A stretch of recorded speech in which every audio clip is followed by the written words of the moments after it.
Kemper Profiler Tones and Talk, Season 3, Episode 21, I guess. Still in Let Me Throw That Rig at You season, and here is Mr.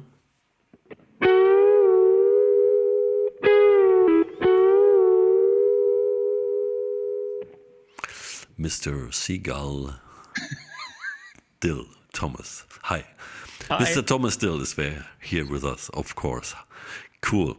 And you have prepared something special for us today again. And it has a little bit to do with birds. With birds and with bird pitch shifting birds, harmonic pitch shifting birds. To be honest, it was also a request from our last video where somebody asked about doing some stuff with how to set up the pitch shifters, how to set up chromatic pitch, what is chromatic pitch, what is harmonic pitch, what can we use, how can we use it, and for what can we use it. So and I've did some research, did some stuff. Should we start? Yes, of course. Okay. I can't wait. That's cool. Okay. First of all, we have this one here. The types of pitch shifting effects which are integrated in the normal profiler, the head rack, not the player. Maybe some time later for the player too, but I won't tell much more. So first one is transpose, which is you can transpose your guitar like on a keyboard, -2, -1. The original signal is turned off and you only have this pitch shifted signal. This is great to play, let's say, if you like to jam with a record where the guitar player, maybe Jimi Hendrix, maybe Stevie Ray Vaughan did that, tune the guitar to a half step lower. So you can do that easily with your normal original guitar tuning and using the transpose effect. Next one is pedal pitch. This is, the typical whammy effect, Tom Morello. Remember Tom Morello, Killing in the Name, this plus 24 stuff using the pedal. Another one is pedal vinyl stop, which creates a very low effect when you use the expression pedal. So for these two, pedal pitch and pedal vinyl stop, you definitely need an expression pedal, and this needs to be set to pitch pedal. So then there comes the 3 other pitch shifters, which is the chromatic pitch, the harmonic pitch, and the analog octave. And these 3 don't need a pedal, they are normal pitch shifters. And starting with, I will focus on these 3 in that episode. And starting with the analog octave, this one adds 2 different lower octaves, -12 and -24 semitones. And from my perspective, the best placement for this effect is pre-stack, especially module A. And you have 5 parameters to adjust. I will come to that later. Then we have the chromatic pitch. You get 2 voices, 2 different voices, and the range is -36 semitones to +36 semitones for each. And for me, the best placement is post-stack, so on module X. The same for the harmonic pitch. The difference to the chromatic pitch is you get 2 voices and the pitch is set in intervals according to a specific key. That means you can play harmonies in a special key, like I did in the intro. And here also the best placement is post-stack at module X. So these are the theoretic stuff. Now let's go to the rig manager. And here we are. I have here normal rig. And adding the first one. So here you see pitch shifter, you come to that pitch shifter, then you have these 6 effects: transpose, pedal, pitch, pedal while stop, and the analog octaver. I'm starting with the default setting, and this is how it sounds like.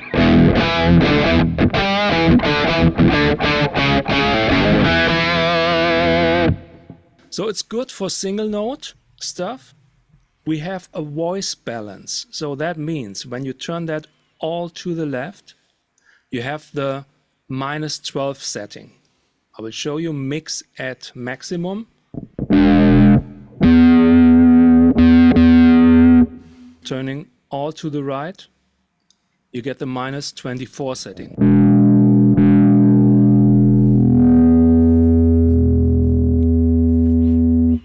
And all the nice artifacts.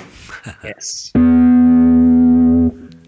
And so my preferred setting is having the balance more to the 12 and the mix at 20, 23.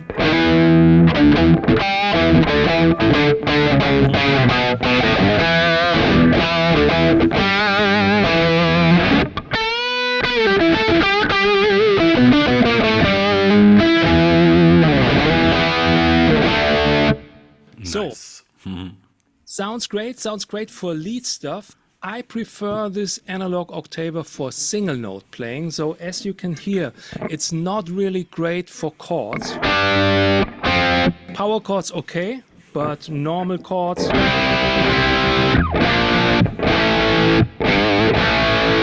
can get a little bit muddy when you turn the mix up.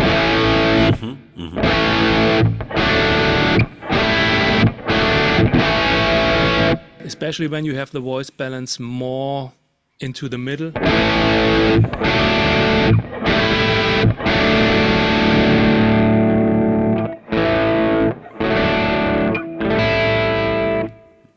But it's okay, you can play chords if you play the right chords.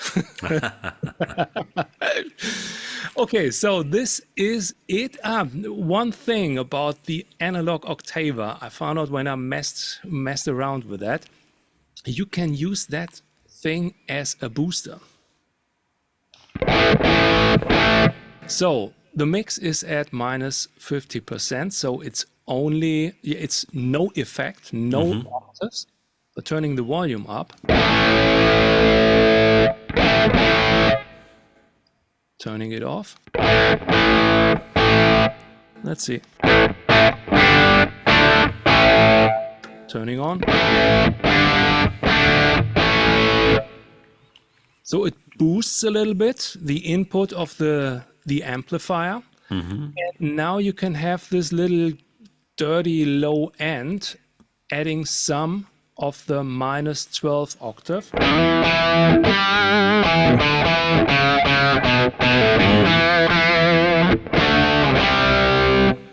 Without.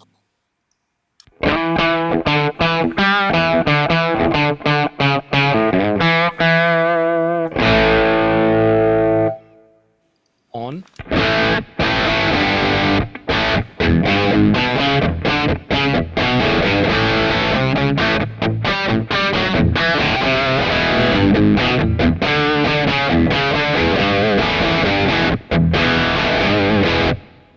And you can decide how much low octave you want if you turn the mix down. So this is something unusual using of the analog octaver effect. Use it as a low boost thing. But yeah, that's pretty cool for single note low riffing stuff. Yeah. It adds character, especially if you have an ensemble which is not which has not too much personnel, meaning a trio, for example. Yeah, a trio. If you don't, this could be amazing. Yeah, just to have some lower end, some kick in this low octave boost, and your riffs sound a little bit more with more cojones. cojones. Okay. Jürgen Klopp would say. Okay, the next one.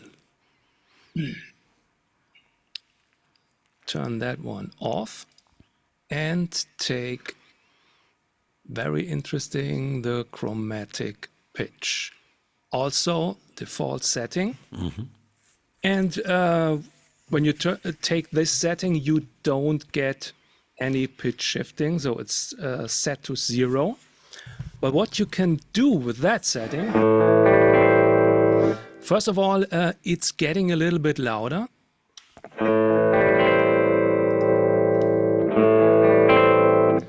That comes from you have 3 guitar players, let's say. Yeah, so 3 guitar players are louder than 1 guitar player because of the added unison pitches, and the mix level is at 0, so it's the same level as the original signal. So this gets louder. To control this, you can take the volume a little bit down. Now off. On. In that case. And yeah, if you want to have this mix level in the middle position, and you might ask why, because I will do some chorus sounds with that.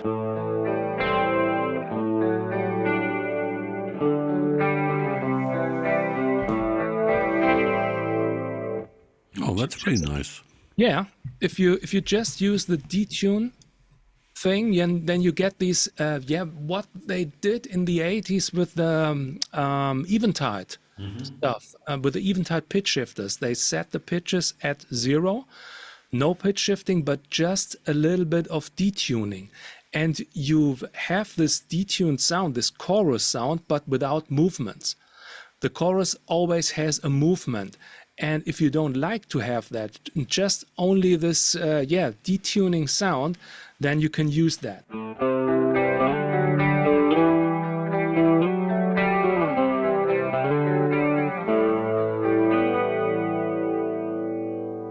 A little bit more subtle.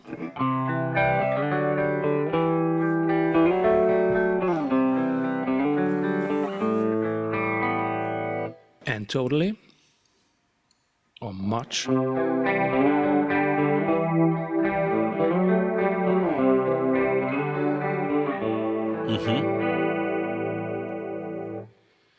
And then you can control it. Just turn the mix a little bit lower, turn the volume again to 0.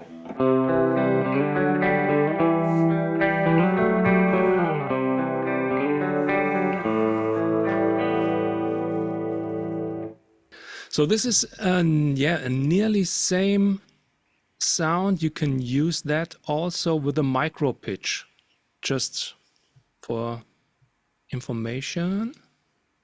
You can also set the detune effect, mix level, and a crossover. So it's, I think, something like the same algorithms. But you can use that from the chromatic pitch too. And going further, doing, let's see, -12. Oh, shift key on the keyboard is very good for those settings.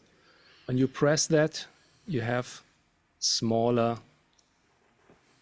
things to adjust here. So now we have the -12, so the same as on the analog octave.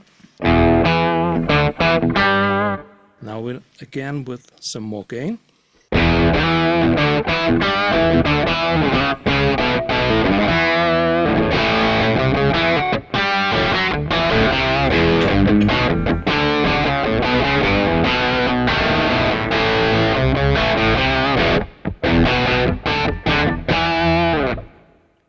So that one with a higher mix level, and compared to the analog octave, this is in stereo. So that means the analog octave, you only have it in the middle, in the center, your octave signal, and the chromatic pitch is turned left and right. So if you tune it to minus 12 and plus 12, you get on the on one side, show you, stereo maximum.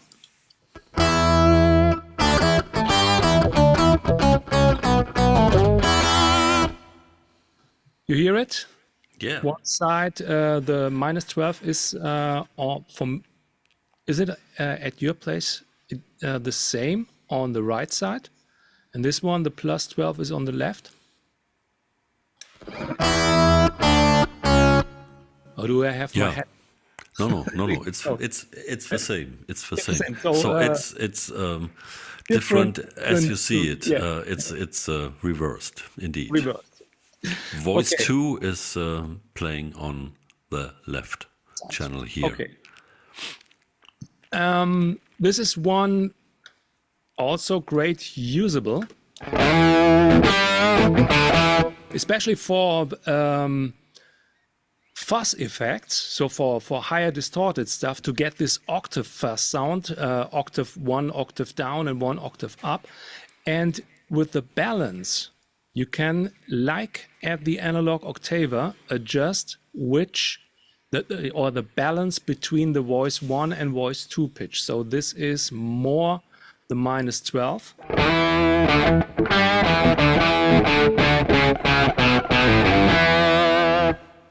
And then more the higher one.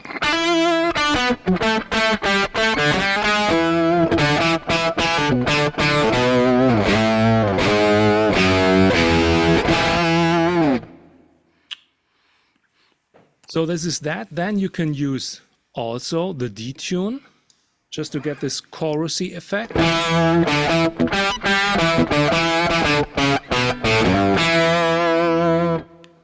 And another useful thing is to check out 12 up to get this 12 string sound. Then we can use the balance in the middle. And first of all, let's set that all to normal.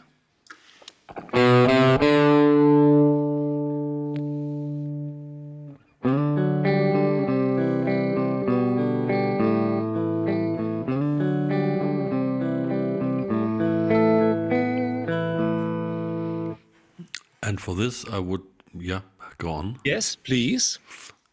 Because your mouse is already close to that Yes. chords switch. He's playing chords. He's playing normal chords. And you can choose smooth chords.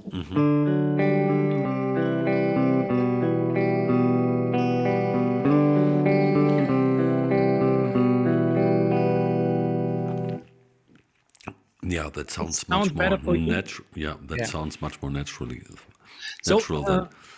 But here's one thing. I mean, if you go for a more cleaner tone, it works well. I think if you have the octave up in here and you have the pitch post stack, when you have it like you mentioned before, to have maybe that fuzz thing with this edit, you I use think that. it would be a little bit smoother, I guess, if you would use that then pre-stack. But that's of course a question of That's taste. no law for using these effects. It's always, sometimes you can use it in front of the stack or in front of an overdrive device or fuzz device. And sometimes for the stereo use, it's definitely, it needs to be behind.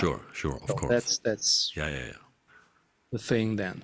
So next thing is, we have the mix level, we have stereo. If you want to use a wide stereo range, then use 200%. It was set to 100 at default setting. The next thing is pure tuning. Very interesting, very nerdy also. So for the pure tuning, I will show you something which I read in the manual. You can check out that stuff. Turning the mix level all the way up. give a little bit of gain on the amp, and take voice 1 pitch plus 16, which is a major third, an octave higher, and plus 19, which is a fifth, how do you say, normal fifth, also an octave higher, perfect fifth, I think it's in English. And this is how it sounds like. Not really usable for music, for Well, not really rock and roll. It's more not like really rock and roll. But check out, when I turn on the pure tuning, what happens?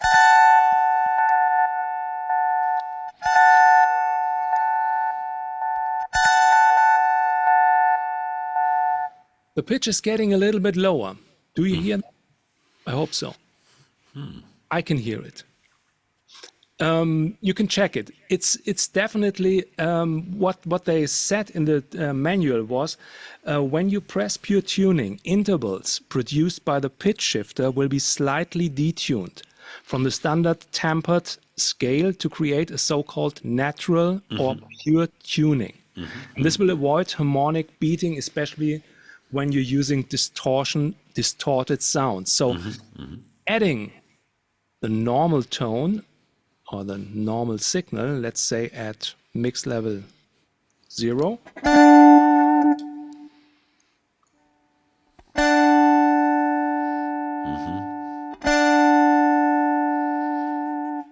I think with pure tuning, it sounds better, more in tune. absolutely. This is the problem always when you play some major chords and you have the D major chord here. And always this tone, the F sharp, is always a little bit too high. So this is these what Peterson tuners do with a sweetened tuning. So when you tune your guitar with open strings of the word, tune your guitar with open strings, then sometimes the normal picked, how do you say it?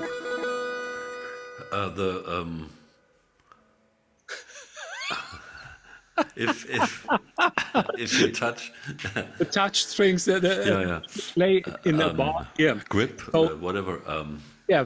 I don't know, the fretted. Yeah, okay, so please So the fretted tell string, us in the comments. the fretted string. Okay, so That's it.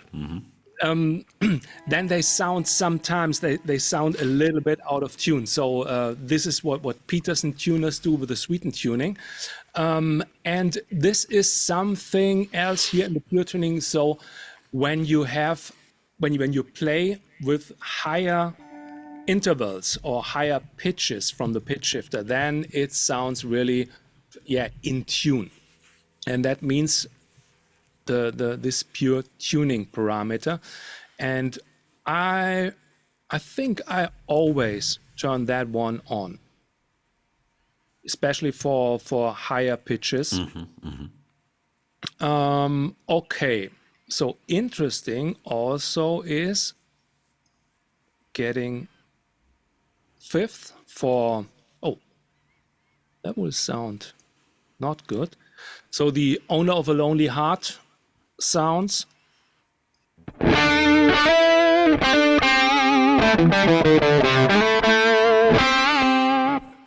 The fifth, so that means 7 semitones up. And you can do some nice chord stuff also with the fifth.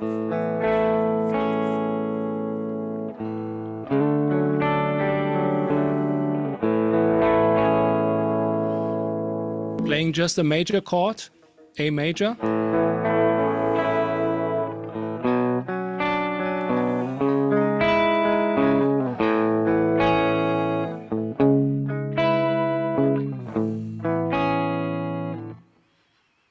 Maybe turning the mix a little bit down.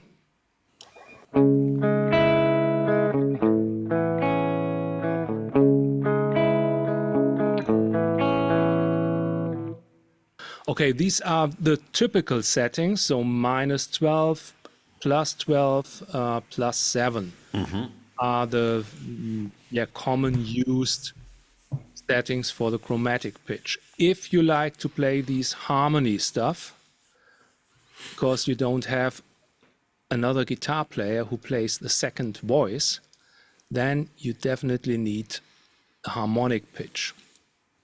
Also loading the default setting. And the key is E. So that means when you play all tones in the key of E major, then maybe the third will be added.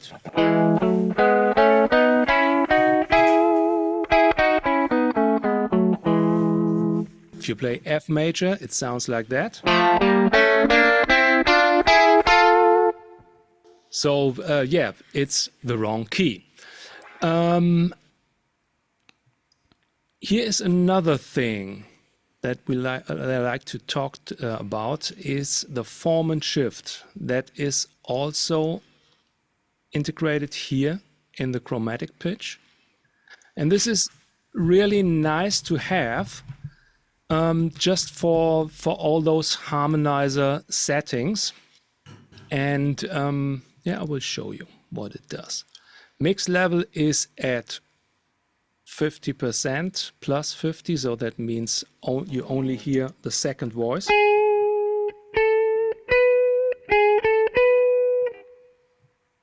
And now with form and shift on, in the middle at first, nothing happens. And if you go lower,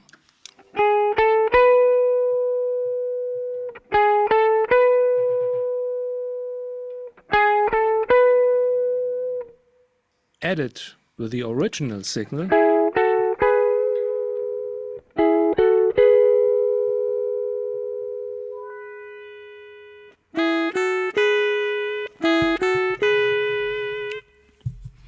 from Mickey Mouse and comic to very wide. music. Yeah. So if you like to have these 80s first digital era pitch shifter sounds, take the form and shift in the positive settings. You get this one.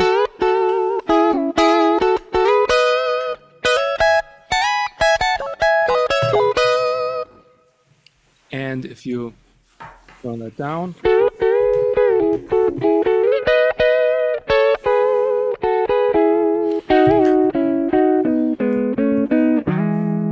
That's more like Hawaii. yeah, definitely the Hawaii like sound. the 60s stuff. Yeah. Nice. So very nice. the third is always this is the common interval for double lead sounds like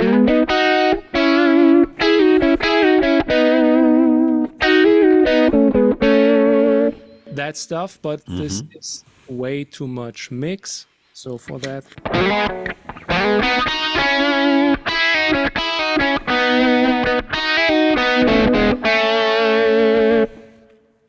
so that stuff. And yeah, for these Brian May typical things,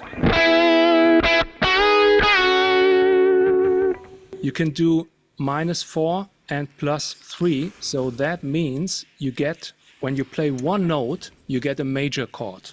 I'm playing the 9th fret of the G string, tone E, without the harmonizer, with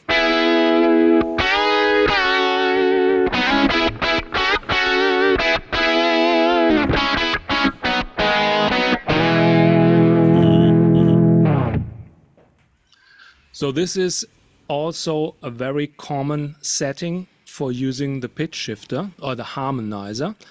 And I did that with a Legends tribute rig. The Peter Green from the Albatros.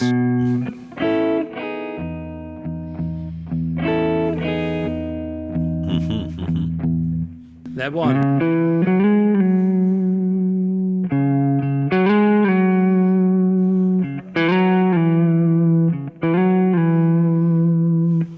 And then in the song, there comes this section where they play.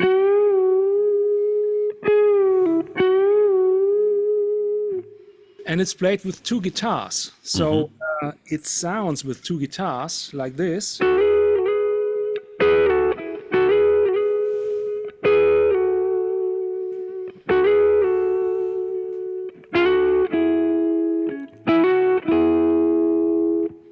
But everything played, I will show you here, not with,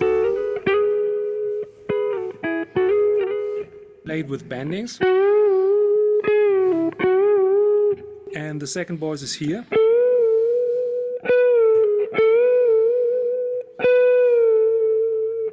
That stuff. So yeah, if you're alone at home and you like to play with a glass of wine, this nice song, you can use now the harmonic pitch, adding a major third plus third.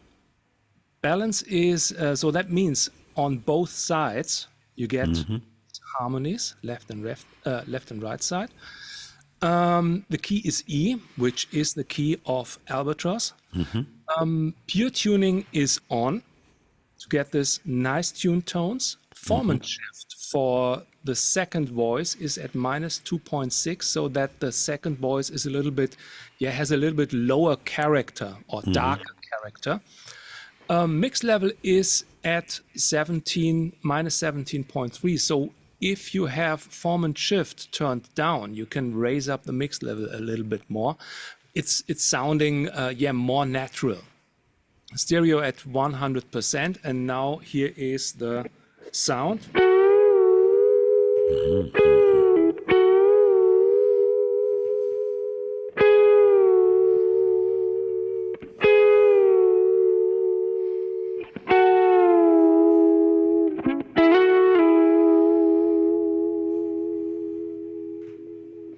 And it's really nice how how the harmonic pitch reacts to all those vibratos.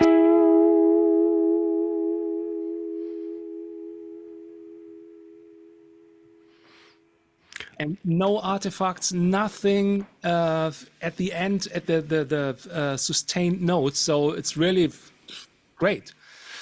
So for me, it's the main discipline for a harmonizer is how it reacts to clean tones, and this is a more clean tone.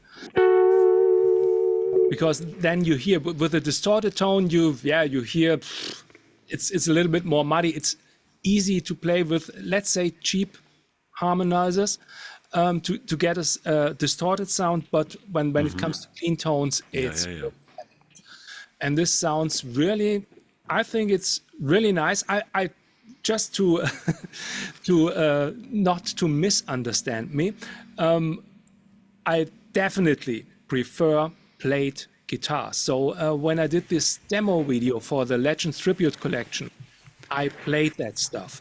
I didn't use the harmonizer.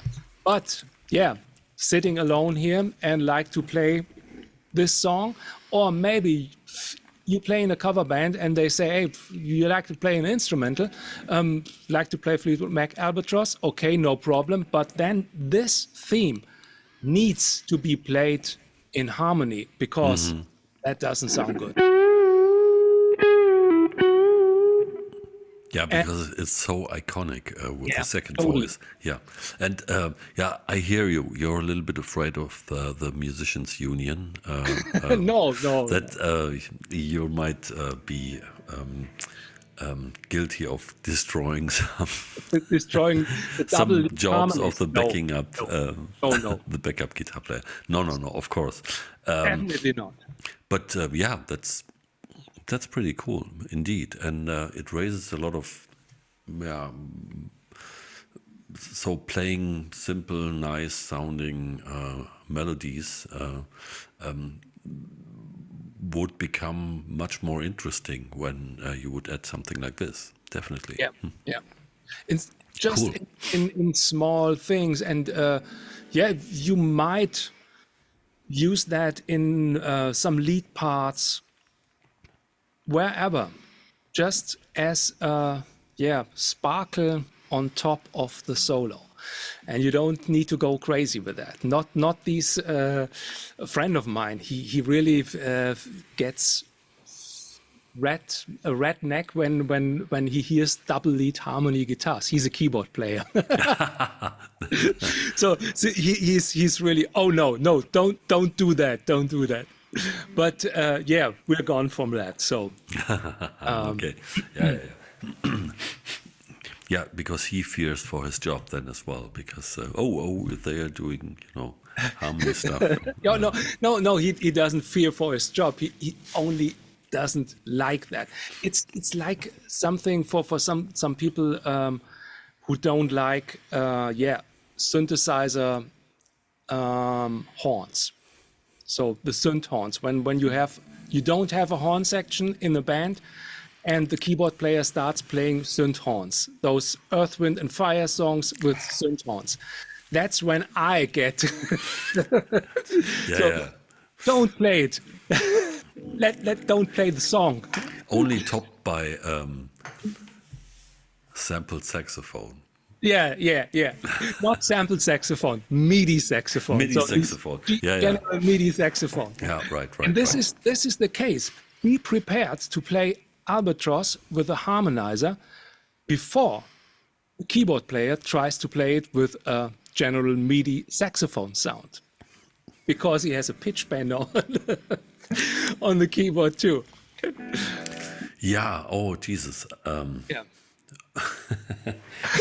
Pitch We can bend. talk for hours Yeah. about Okay. that stuff. Oh, thank you I have now images in my, sonic images Yes. coming at me. Yeah. From the old days. Okay. Yeah. Wonderful. And these would be useful presets just to fly them in for some small sections to beef Yes. up your playing. And then this low, deeper tuned stuff is indeed pretty interesting for some single note riffing and adding some special spice to some how would you call it? We should try it for various genres, and you should, of course, out there and see what you would come up with that, how that works for various genres and these tones and adding some spice to the regular stuff. And just this Peter Green's rig will be in the rig exchange under LMT tray Pat Gree pitch. Okay, good. For information. And also, by the way, you mentioned that briefly. Here's a little bit of an announcement. The Legacy collection, Legends Tribute, right? The Legends Tribute will be coming soon, or are available right now already, because you updated them with some two things. cone assignments and also with the tone stack stuff. But yeah, all the rigs, the 120 rigs on the Legends Tribute collections, got the cone settings, additional cone settings for the users who play with the Kemper cone or Kemper cabinet. Then you get the matching cone setting. I tried that here. And also there are 92 rigs available for the Kemper player. So just a little bit of switching around effects, different effects, some less effects, but the basic sounds are there. And not all the 120 did make it, because there were some fuzz effects which aren't in the Kemper player.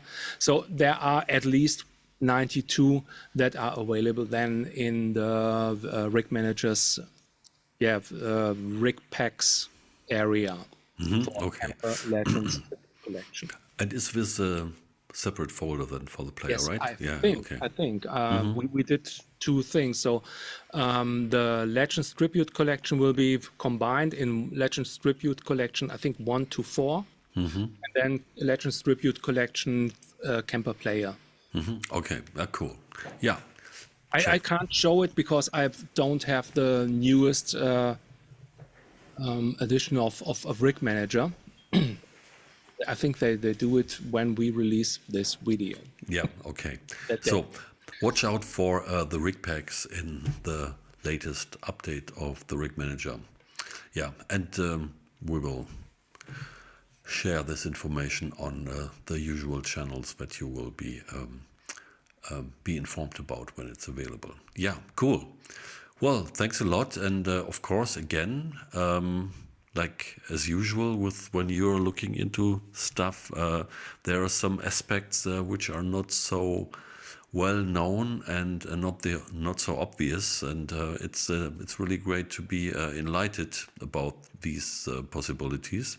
So thanks again. To be honest, this analog octave stuff, I found it out a few days ago when I was messing around with that stuff. So I didn't know either. It's just, tweaking and checking out and doing some, turning knobs and see what's happened and hear what's happened. Yeah. And yeah, same with me on the last episode by It's great, you too. putting the chorus and the phaser. I would have never thought about that. Yeah. It just Yeah. happened because. Yeah. So and that's really good, and that's so fun in these days to be able to come up with these tones and having it all on this amazing machine, this device. Yeah. So yeah, thanks again, and we will be back, and we will keep throwing rigs at each other, and in between maybe featuring some of the new things that come up or might come up with and for the Kemper Profiler. So stay tuned, try these things at home. And if you have any questions, anything, place a comment and we think about that. yeah, actually, we nearly missed that. Okay. Yeah. There were questions about a live thing where we could do, a Q&A session. The question is when, which time of the day, because there are At what area? people on the West Coast, on the East Coast, then here, Central Europe, Asia, Oceania, Australia, New Zealand.